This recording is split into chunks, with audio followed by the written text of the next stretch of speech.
Selamun aleyküm. Salam aleyküm. Olmaz. Reis meşguldü. Axı, Ben de meşgulam. axı biz... Zülümov dedi, kurtardı. Xeyr, qurtarmadı. Sən hələ Nərgiz xalanı yaxşı tanımırsan.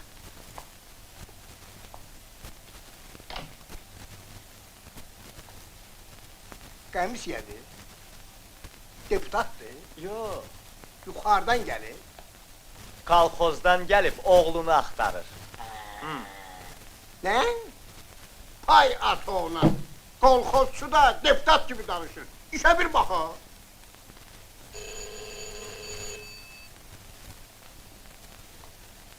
Bu yoldaşlar oğullarını axtarırlar. Bəli. Xahiş edirəm bu işlə məşğul olun. Onlara kömək edin. Oldu? Arxayın ol.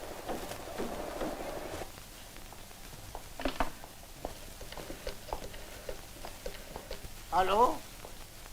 Kadro şöbesidir. Aparatda yoldaş sürüm oldu. Üçüncü sahədən Əhməd Əliyovu təcili gönderin yanıma. Ha? Yok. Dayan.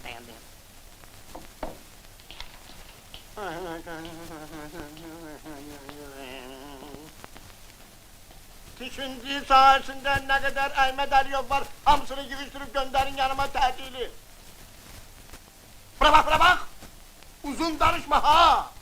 Yoldaş Merdanzade'nin emridi! Kurtardı!